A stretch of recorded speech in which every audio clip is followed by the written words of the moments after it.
Amém. Glória a Deus. Nós vamos ler um texto que está lá no Evangelho de João, capítulo 15 e versículo 15. Evangelho de João, capítulo 15 e versículo 15.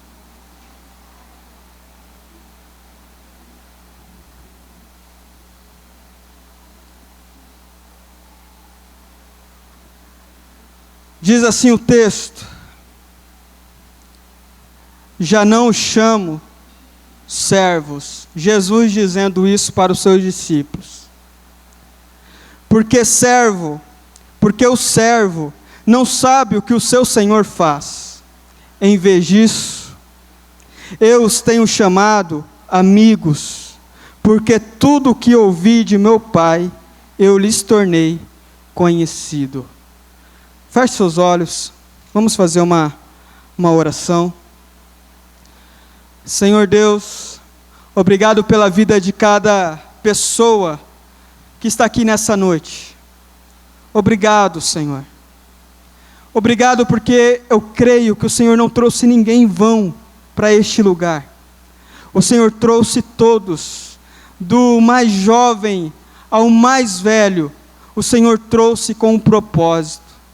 E que o Senhor possa cumprir esse propósito nessa noite, em nome de Jesus, amém.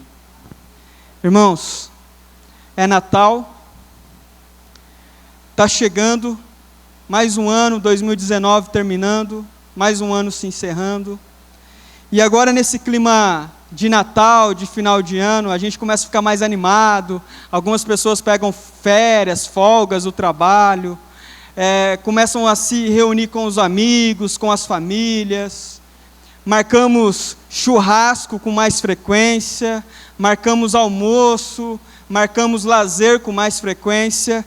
No mês de dezembro tem uma enxurrada de filmes que são lançados sobre o Natal, sobre o Ano Novo, porque tem esse clima. E eu orando a Deus, pedindo a Deus uma direção, eu falei: Deus, o que o Senhor quer que eu fale com a igreja nesse domingo? O que o Senhor quer que eu diga para a igreja nesse domingo, que é um dos últimos do ano? E aí eu orando, pedindo uma direção de Deus, Deus tocou no meu coração acerca desse texto, desse versículo que eu acabei de ler, que é a amizade. Eu acredito que muitas amizades foram construídas no ano de 2019. Muitos relacionamentos maravilhosos começaram no ano de 2019. Amigos. Eu não estou falando aqui de romance, de namorados. Eu estou falando da amizade mesmo. Amizade entre um homem e outro homem. Entre uma mulher e outra mulher. Amizade. Amizade. Companheirismo. Troca de conselho. Oração. Muita coisa aconteceu nesse ano, e também muitas amizades se perderam nesse ano. Algumas pessoas já não são mais amigas, brigaram, não conversam mais, não querem mais proximidade, e Deus tocou sobre isso no meu coração, para que eu falasse com a igreja nessa noite. E quando eu penso sobre amizade, alguns nomes vêm à cabeça, e o primeiro, que eu amo ler essa história, eu sou apaixonado na amizade de dois homens que existiram na Bíblia, que é Davi e Jonatas. Davi, filho de fazendeiro, não era lá um jovem muito expressivo, ele era um jovem comum da época dele, nada demais. E Jonatas, filho do rei Saul, simplesmente um jovem muito poderoso. Ele seria o próximo rei. E eles se encontram, eles se aproximam e eles têm uma amizade. Davi mata o gigante, como todos nós conhecemos a famosa história de Davi derrotando o gigante Golias. Depois se descobre que Davi também era um bom músico, tocava harpa. E o rei Saul, o pai de Jonatas, trouxe Davi para o palácio, para que ele pudesse tocar ali. Em alguns momentos onde Saul estava atribulado, Davi tocava para acalmar o coração do rei, para expulsar toda ansiedade, para expulsar todo espírito maligno, como é dito lá nos textos do Antigo Testamento. Então essa amizade ela é muito bonita. Jonatas e Davi, dois jovens que se conhecem, que se aproximam. Um foi príncipe, o seu pai se torna rei, o primeiro rei da história de Israel. Muito rico, um jovem muito rico, um jovem poderoso, bom soldado. Jonatas era um bom soldado, era um homem valente, um rapaz sábio, ao contrário do pai dele, o rei Saul, que era um homem extremamente perigoso, um homem desobediente. A Bíblia diz do rei Saul, o pai de Jonatas, que Saul era um homem de boa estatura, era um homem alto, era um homem bonito, era um homem de boa aparência, mas o rei Saul era um homem extremamente inseguro, era um homem medroso, era um homem insubmisso às ordenanças de Deus. Ele sempre deu problema para o reinado dele, ele sempre deu problema para Deus, ele sempre deu dor de cabeça para as pessoas que estavam à volta dele. O rei Saul era uma verdadeira bomba. A qualquer momento ele estourava, a qualquer momento ele explodia, a qualquer momento ele cometia um erro, ele pecava contra Deus, ele desobedecia aos propósitos de Deus. O seu filho, Jonatas, era um jovem exemplar. Jonatas era um jovem sábio. Tudo o que o rei Saul não fazia para Deus, Jonatas fazia. O pai dele era desobediente. O menino Jonatas era extremamente obediente, tinha temor de Deus, era apaixonado por Deus, tinha paixão em servir ao Senhor.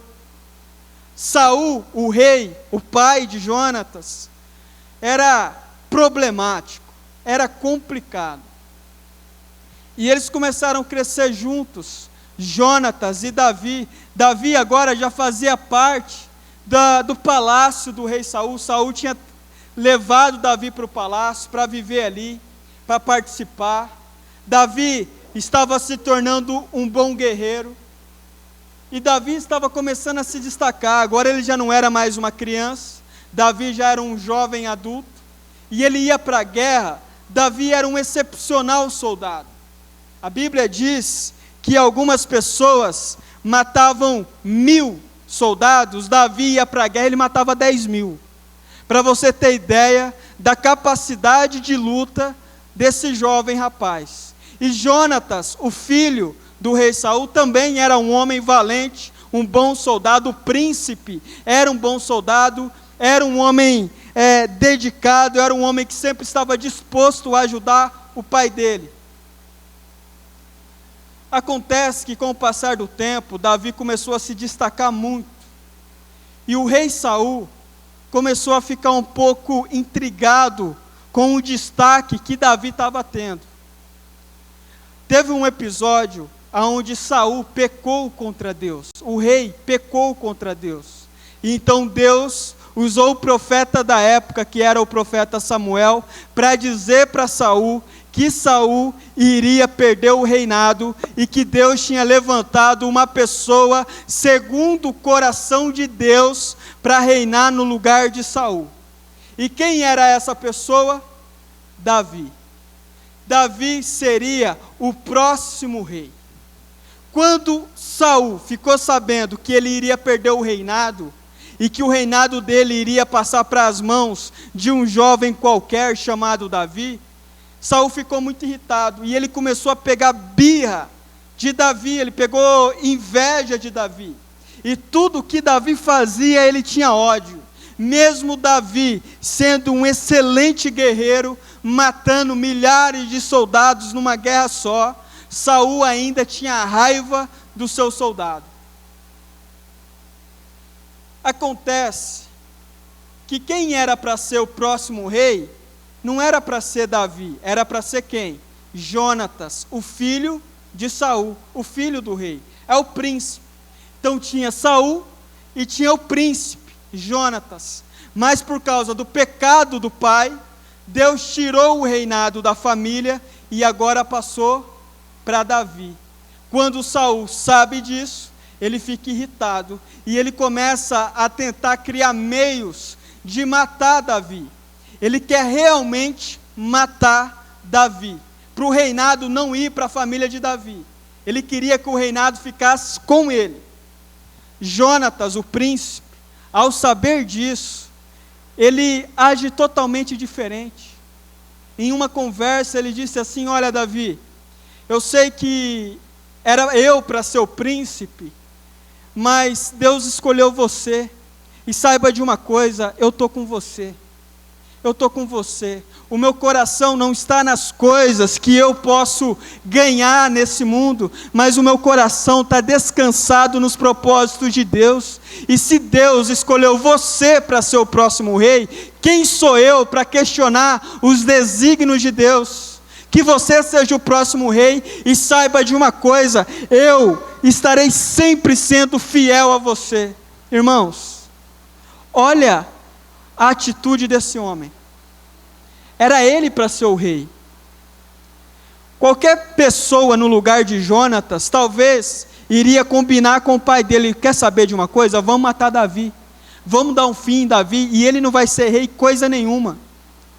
Vamos terminar, e eu quero ser o próximo rei.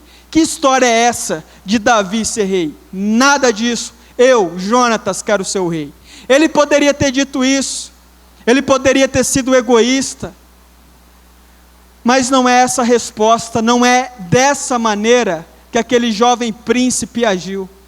Ele disse: eu confio em Deus, e se Deus está levantando você, Davi, para ser o próximo rei no lugar do meu pai, eu irei servir você com toda a fidelidade do mundo. O que acontece aí, irmãos? É uma amizade. Você vai ver que tem neles uma amizade. E chega num dia que vai ter um jantar muito importante, e o rei Saul estava lá, e o rei Saul já estava armando para matar Davi. Davi falou assim para Jonatas: olha Jonatas, eu não vou no jantar, porque eu estou com a sensação que o seu pai vai querer me matar lá. E Jonatas falou: Davi, é verdade, vai se esconder, e eu vou ver como estão as coisas lá no palácio, eu vou ver como estão as coisas com o meu pai. Quando começou o jantar, Saul, o rei, percebeu que Davi não estava no jantar. Ele perguntou para Jonatas: Jonatas, cadê Davi? Aí Jonatas falou: ele foi ver uns parentes dele distante, ele não vai poder estar aqui hoje. E a Bíblia diz que na hora que Saul ficou sabendo disso, ele ficou extremamente irritado, irado, e ele amaldiçoou Jonatas, a ponto dele pegar uma lança e tacar no filho dele, e Jonatas desviar, e a lança ficar fincada na parede. E só ficou aquele silêncio e a ponta da lança, o cabo da lança balançando. Jonatas ficou bravo com o pai dele por ter quase matado ele e saiu do jantar. Momentos depois, Jonatas foi encontrar Davi. E Jonatas falou para Davi: Davi, olha, realmente não dá mais para você voltar para o palácio. O meu pai está querendo te matar, e agora ele não está escondendo isso de ninguém. Então é melhor você ficar escondido, meu amigo. Não apareça lá não, porque se você aparecer, você vai morrer. Era uma amizade verdadeira. Ele poderia ter matado Davi, mas ele não quis fazer isso, porque ele, primeiro, amava ao Senhor, e segundo, ele era fiel à amizade que ele tinha. Momentos depois, Saul se envolve numa guerra com uma outra nação, e eles vão lá para essa guerra. Jonatas era o príncipe, era o filho de Saul, ele tinha que ir para a guerra também. Davi nesse momento estava fugido. Eles vão para a guerra. Saul começa a meter os pés pela mão lá na guerra, começa a criar estratégias horríveis, e ele começa a perder a guerra para o outro exército, a ponto de Saul ser morto, o rei Saul é morto nessa guerra, e o filho dele, Jonatas, o melhor amigo de Davi, estava junto com o pai dele na guerra, batalhando, lutando, mesmo o pai dele estando errado, ele estava tentando ajudar o exército do pai, mas não foi possível, e Jonatas nessa guerra também foi morto. Jonatas morre nessa guerra. Quando Davi fica sabendo da morte do seu melhor amigo, Davi escreve um texto, que eu quero ler com você, as palavras de Davi, acerca do irmão, do melhor amigo dele. Olha o que Davi disse, quando ele descobre que Jonatas morreu. Como caíram os guerreiros no meio da batalha, Jonatas está morto, sobre os montes de Israel. Como estou triste por você, Jonatas, meu irmão. Como eu lhe queria bem, sua amizade era para mim mais do que preciosa. Davi escreve esse texto para tentar expressar um pouco da tristeza, da angústia que ele estava sentindo naquele momento, que ele descobre que por causa de um erro do rei, o melhor amigo dele foi morto. O melhor amigo, o amigo do peito dele, foi morto. Estava morto na guerra. Davi fica triste. Davi fica desconsolado. Acontece que antes de Jonatas morrer, um dia Jonatas chegou em Davi e falou assim: Davi, se um dia eu morrer, eu quero que você cuide dos meus descendentes, ou seja, eu quero que você cuide dos meus filhos. E quando Jonatas morre, Davi cumpre essa promessa, e agora ele pega o filho de Jonatas, e cuida do filho de Jonatas, até ele crescer, até ele se tornar um homem, ele honrando a amizade que ele tinha com o seu amigo. Por que eu conto essa história para você? Porque as amizades estão aí. As amizades estão aí, elas estão acontecendo e estão terminando o tempo todo. Todos nós temos amigos. Todos nós temos proximidade com algumas pessoas. Temos contatos com algumas pessoas. Só que eu quero pensar com você o seguinte: que nível de relacionamento você tem com esse seu amigo ou essa sua amiga? Que nível de amizade você tem? Será que é realmente uma amizade como essa de Jonatas e Davi? Que mesmo depois da morte do amigo, Davi continuou sendo fiel e cuidando dos descendentes dele? Ou será que a sua amizade é tão superficial que não é capaz de durar ao menor dos confrontos? Nós precisamos pensar nesse mês de dezembro, um mês de tanta unidade, um mês de tanta comunhão, um mês de tanta festa, o nível de amizade e o tipo de amizade que nós temos. Nós precisamos refletir sobre o tipo de pessoas que nós temos sido para o outro e que tipo de pessoas estão à nossa volta, estão próximos de nós. Então, para ficar ainda mais evidente, claro, o que eu estou dizendo para vocês, eu quero ler um texto que está lá em Mateus, capítulo 5, e verso 36. Melhor, verso 41. Mateus 5, verso 41. Diz assim o texto, preste atenção. Fique atento. Se alguém, Jesus dizendo, tá? Jesus dizendo.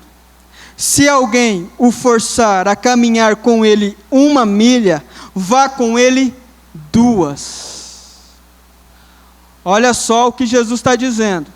Se alguém forçar você a caminhar 1 milha, vá com ele 2. Dê a quem lhe pede, e não volte as costas àqueles que desejam pedir-lhe algo emprestado. Olha o que esse texto está dizendo e olha a importância disso aqui. Primeiro, Jesus nesse texto, ele não está falando de amizade, ele está falando dos inimigos. Ele está falando de pessoas que são talvez os nossos inimigos. E aí Jesus ele está dizendo assim: se alguém forçar, ou seja, se alguém insistir para que você caminhe com ele 1 quilômetro, vá de bom coração e caminhe 2. Faça mais do que a pessoa está pedindo para você. Esse é o parâmetro de Jesus para as pessoas que talvez nem são tão nossos amigos assim. Esse é o parâmetro. Agora no verso abaixo ele diz: dê a quem lhe pede. Dê a quem lhe pede. A pessoa te pediu alguma coisa? Meu irmão, ajude. A pessoa pediu ajuda? Ajude. A pessoa pediu socorro? Socorra. Dê a quem lhe pede, e não volte as costas àqueles que deseja pedir algo emprestado. Isso aqui é muito interessante para nós. Por quê? Porque nós, quando percebemos que alguém quer pedir alguma coisa para nós, o que nós fazemos? Alguns, não são todos, mas alguns, finge que não está vendo. Fala aí, eu nem vou chegar perto, porque eu tenho certeza que vai pedir alguma coisa para mim. Aí nós fazemos o quê? Cortamos, volta. Jesus diz: não vire as costas para aquelas pessoas que você sabe que vai te pedir alguma coisa emprestado. Não vire as suas costas para aquelas pessoas que estão necessitadas. Não vire as suas costas para pessoas que estão precisando de ajuda. E aqui entra um conflito imenso, porque nesse texto Jesus não está falando de amigos. Jesus está falando de qualquer pessoa. A pessoa te pediu ajuda, é próxima a você, pediu ajuda, socorro. Você tem condições de socorrer? Socorre, ajuda. Agora, para ficar uma reflexão para vocês, eu comentei domingo passado sobre alguns tipos de amizades, e eu quero reforçar aquilo que eu falei domingo passado, que é o seguinte: nós gostamos de amigos mais ou menos. Nós gostamos de amigos que são mais ou menos, nem muito bem sucedido e nem muito fracassado. Nós gostamos de amigos que estão aqui na média. Por quê? O bem-sucedido vai te causar inveja, e o fracassado vai ficar pedindo coisa para você.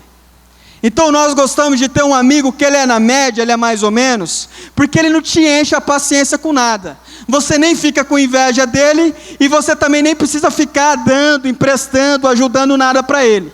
Fica na média aqui. Nós gostamos desse tipo de amigo. E acontece é que tem pessoas que têm amizade de 10 anos. 15 anos são amigos, só que são 10 anos que são amigos, mas nunca nenhum precisou realmente do outro, nunca nenhum realmente ajudou o outro. E tem amizade de 10 anos, que se um dia um dos amigos pedir ajuda, pedir socorro, a amizade termina na hora, a amizade acaba na hora. Porque essa amizade de 10 anos, ela só pode funcionar se ninguém encher a paciência um do outro. A partir do momento que um amigo encheu a sua paciência, começou a pedir muita coisa para você, ou então começou a ficar muito bem sucedido, aí você já se incomoda, isso para você já não é legal. Você gosta de alguém aqui, mais ou menos no mesmo patamar. E esse tipo de amizade é uma vergonha. E esse tipo de amizade nem pode se dar o título de amizade. Uma pessoa que só quer gente do lado que não dá trabalho. E amigos, irmãos, às vezes vão ser perseguidos pelo rei. E às vezes o seu amigo vai ser escolhido por Deus para ir para lugares infinitamente maiores do que você. Davi foi escolhido por Deus para ser o rei de Israel. Jonatas, ele simplesmente aceitou e confiou e disse assim: Davi, eu estou com você, meu amigo. Isso é ser amigo de verdade. Amizade que não suporta o sucesso do outro não é amizade. O cara faz alguma coisa, se deu bem, fica com inveja. Teve um filho, já torce o nariz. Teve 2 filhos, torce o nariz mais um pouco. Teve 3 filhos, fala, nossa, e eu aqui lutando para ter um. O filho de um consegue passar na faculdade, não sei das quantas, muito inteligente. E aí o seu filho não consegue muita coisa. Automaticamente esse casal já não serve para ser amigo seu, porque o filho dele é muito bom. Então você não quer ficar muito perto de gente que é boa demais. Você quer ficar perto de gente que é mais ou menos que nem você, porque aí não tem perigo de nascer inveja no seu coração. Isso não é amizade. Isso está longe de ser amizade. A amizade verdadeira, ela se alegra com o outro. A amizade verdadeira, ela está disposta a passar os melhores momentos juntos e os piores momentos juntos. É o que Jesus diz, olha, se alegre com aqueles que se alegram e chore com aqueles que choram. É os extremos, muita alegria, choro.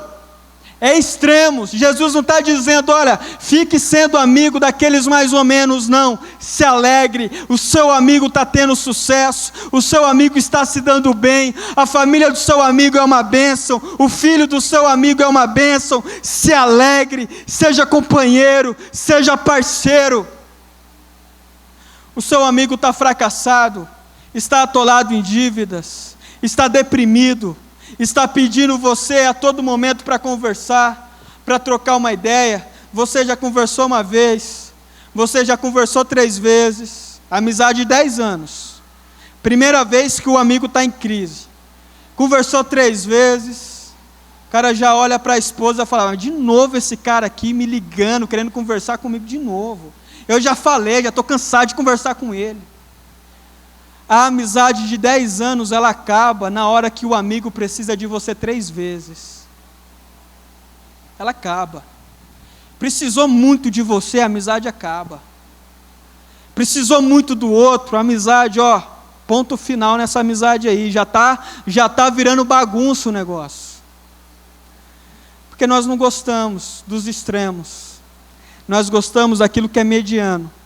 Mas a verdadeira amizade, ela é provada nos extremos. A verdadeira amizade, ela é provada no grande sucesso do outro amigo e no grande fracasso do outro amigo. Você está fracassado, você está derrubado, você está no pó, mas eu estou com você. Jonatas disse, o meu pai está querendo te matar, você agora é um fugitivo do reino de Israel. Davi, você agora, o seu nome está nos cartazes do reino, você agora vai ser morto. Jonatas disse, não se preocupe não, meu amigo, eu estou com você, e um dia, eu ainda quero testemunhar da sua alegria. Infelizmente, Jonatas nunca testemunhou, Jonatas não viu o amigo dele se tornar rei, mas ele estava feliz com o sucesso do seu amigo. O texto de Mateus capítulo 5 e verso 43 continua assim, vocês ouviram o que foi dito, ame o seu próximo e odeie o seu inimigo. Mas eu lhes digo, amem os seus inimigos e orem por aqueles que o perseguem. Presta atenção, Jesus, aqui ele nem está falando de amizade, ele está falando do inimigo, e ele está dizendo que para o inimigo você precisa amar o inimigo, e você precisa orar pelo inimigo. Irmãos, tem amizades de longas datas que o amigo não ora pelo outro. Tem amigas de longas datas, que uma amiga não ora pela outra, e Jesus está dizendo, ore pelo seu inimigo, quer dizer, quanto mais orar pelo seu amigo, pela sua amiga, é mais do que dever de casa isso, É mais do que necessário isso. Eu nem preciso dizer. A verdade, irmãos, é que Jesus está dizendo: ore, ame os seus inimigos. Ele já está pressupondo que nós amamos e oramos pelos nossos amigos. Ele continua, Jesus continua: para que vocês venham a ser filhos de seu Pai que está no céu, porque Ele faz raiar o sol sobre os maus e os bons, e derrama chuva sobre os justos e injustos. Se vocês amarem aqueles que os amam, que recompensa vocês receberão? Até os publicanos fazem isso. E se saudarem apenas os seus irmãos, o que estarão fazendo demais? Até os pagãos fazem isso. Portanto, sejam perfeitos como o Pai Celestial de vocês é perfeito. Olha o que Jesus está dizendo. Ele está dizendo assim: se você amar aqueles que te amam, não tem muito mérito nisso. A pessoa te ama, beleza. Eu quero que vocês amem aqueles que não te amam. Mas hoje, o que eu quero dizer para você é o seguinte: será que você realmente ama aqueles que você diz que ama? Será que você é realmente um amigo daqueles que você diz ser amigo? Ou no dia que esse amigo chega em você e te confronta, já é motivo para a amizade acabar? Ou no dia que esse amigo chega em você e fala umas verdades, já é motivo para essa amizade terminar? Porque nós gostamos de uma amizade mediana. Se o amigo chegar duro demais, se a amiga chegar duro demais, acaba a amizade. Porque nós não gostamos de ser incomodados. E eu acho que nós precisamos refletir sobre isso. Jesus está dizendo: não tem mérito nenhum amar os que te amam. E a verdade, irmãos, é que tem tempos na nossa vida que talvez nós nem amemos aqueles que nós dizemos que amamos. Será que nós amamos mesmo? Será que nós amamos o Pai? Será que nós amamos a nossa mãe de verdade? Será que amamos os filhos? Os amigos que Deus coloca na nossa vida, será que nós amamos? Será que nós amamos a igreja local que nós congregamos? Será que nós amamos o pastor? Será que nós amamos o membro? Será que nós amamos? Será que nós nos importamos? Será que quando eu sei que tem alguém na igreja que está precisando de alguma coisa, será que eu amo? E como eu demonstro esse amor? Será que eu aconselho? Será que eu oro? Será que eu coloco a mão no bolso e dou um dinheiro? Será que eu procuro providenciar uma cesta básica e ajudar? Será que eu realmente amo? Ou na verdade, talvez eu diria para Jesus: olha Jesus, o problema nosso é bem mais complicado do que parece, porque na verdade, a gente nem amar os que a gente diz que ama, a gente ama de verdade. Não sei se a gente ama de verdade. Será que a gente ama? Será que a gente tem sido amigo de verdade? Ou a nossa amizade é uma amizade superficial? Quando eu olho para Davi e olho para Jonatas, eu não consigo ver superficialidade nisso. Eles eram homens sérios, eram soldados. Um era o príncipe do reinado de Israel, o outro era um dos melhores soldados do reinado de Israel, do exército de Israel.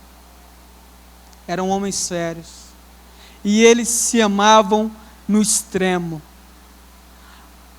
Se alguém falar alguma coisa que você não gosta, acaba a amizade aí? Se o pastor falar alguma coisa para você, acaba aí a sua fé, acaba aí a vontade de congregar? Se o seu filho falar alguma coisa para você, acaba aí? Como que é? Como que a gente lida com essas pessoas que a gente diz que ama, mas na verdade, talvez, a gente não ama coisa nenhuma?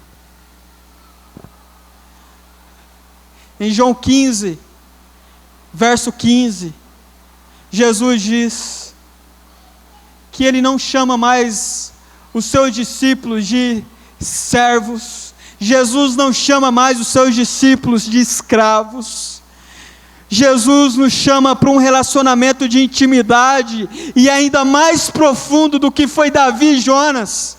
Davi e Jonas foi algo incrível, exemplar, muito profundo e verdadeiro. Um relacionamento com Jesus é ainda mais profundo e verdadeiro do que isso.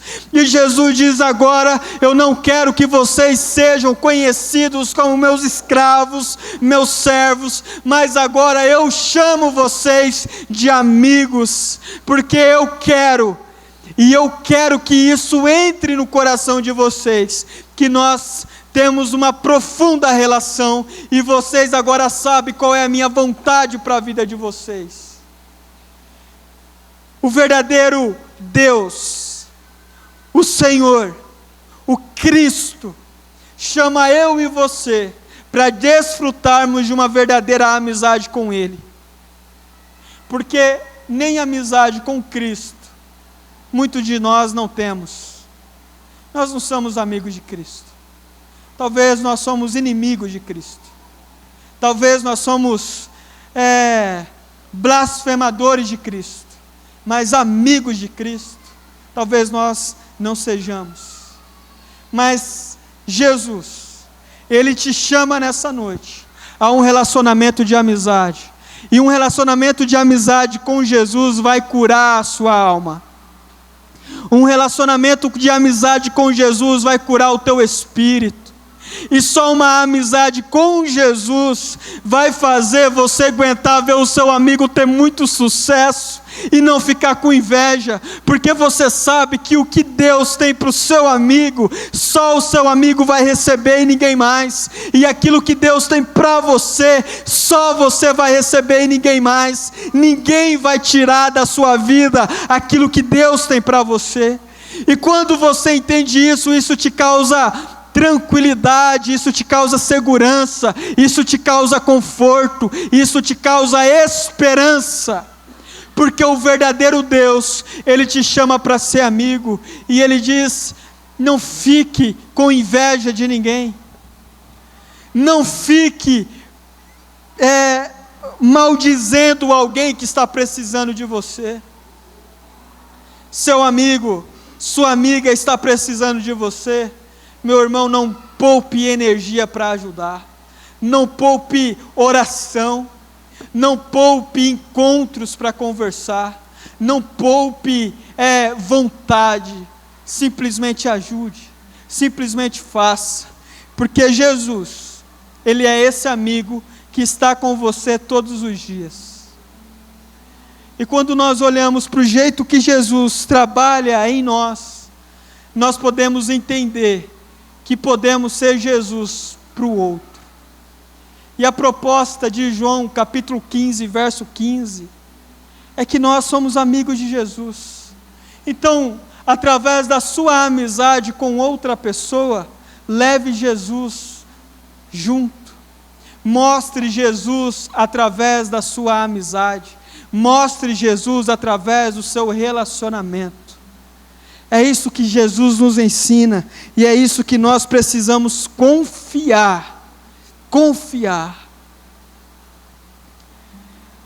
Para terminar, faço algumas perguntas a você.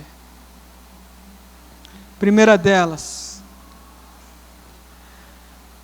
você é amigo de Jesus? Você tem uma relação de amizade com Jesus? Ou a sua relação com Jesus, ela é mais ou menos? Ela é mais ou menos. Se você estiver muito feliz com dinheiro na conta, você não está nem aí para Jesus mais. Ou se você estiver muito triste, deprimido, você também não está nem aí com Jesus mais. Você fala: Jesus não existe, Deus não existe. E Jesus diz: a verdadeira amizade é provada nos extremos. Outra coisa que eu pergunto a você: você é amigo dos seus amigos? Você é realmente amigo? Você é parceiro você é amiga, você ora. Jesus diz para a gente orar pelos nossos inimigos. Pelos inimigos, Jesus pede para nós orarmos. Imagina pelos amigos. Você ora pelos seus amigos? Que a gente possa ser uma igreja de amigos. Que a gente possa ser uma igreja de verdadeiros companheiros. Que a gente possa ser uma igreja de extremos. Hoje, o pastor está bem, estou com ele. Amanhã, o pastor está mal, estou com ele. Hoje, a irmã Maria está feliz da vida, teve filhos e tudo mais, foi promovida no emprego. A irmã Maria está enfrentando um problema terrível na família dela. Eu estou com ela, eu estou com ela, eu estou orando com ela. Os extremos, se a sua amizade não vai para os extremos, saiba de uma coisa: você não é amigo, e você não tem amigos. A verdadeira amizade é provada nos extremos. Vamos orar para que a gente possa ter mais amigos na nossa vida, na nossa igreja, e que a gente possa construir muitas amizades nesse mês de dezembro, e no mês de 2020, que muitas amizades abençoadas possam estar junto da gente. Amém? Coloque-se de pé, vamos orar.